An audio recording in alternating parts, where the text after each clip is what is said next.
Orang itu dari punya sepeda terus punya motor, dia mulai muncul kesombongan.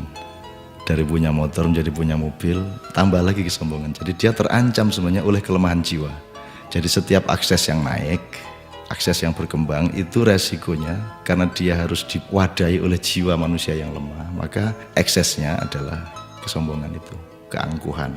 Jadi singkat kata, makin kita kaya, makin terancam untuk hancur oleh kesombongan. Dan ini bukan hanya soal kaya, makin pinter juga biasanya makin sombong, Mas.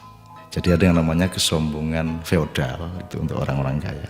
Ada kesombongan kuasa, itu orang tuh makin berkuasa, makin sombong, makin tidak tahu bagaimana berdiri sejajar dengan orang lain. Jadi kekuasaan menciptakan kesombongan, kekayaan menciptakan kesombongan. Dan saya ingin mengatakan poin yang sebenarnya bukan itu. Kepandaian juga sangat berbahaya untuk memunculkan kesombongan kita. Dalam bahasa populer kita sebut keangkuhan intelektual. Tapi yang lebih berbahaya lagi, menjadi orang soleh, orang alim itu juga bisa menimbulkan kesombongan. Jadi banyak orang-orang yang beragama dengan tekun, salah satu hasilnya adalah dia sombong atas orang lain. Diam-diam selalu merasa lebih hebat dari orang lain, lebih masuk surga daripada orang lain, lebih diterima Allah oleh orang lain.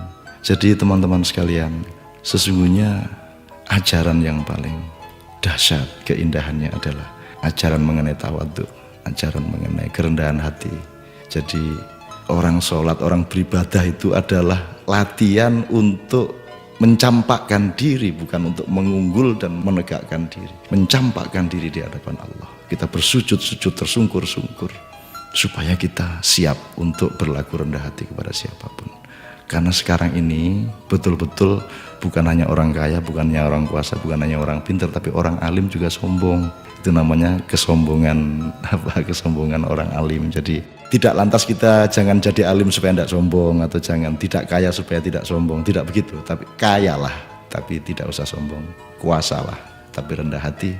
Pandailah, karena itu menjadi justru lebih arif dan menjadi alim serta solehlah, supaya engkau mampu merendahkan dirimu di bawah orang yang paling rendah pun di kampung-kampung yang kumuh tempat engkau lewat dengan kakimu. Terima kasih.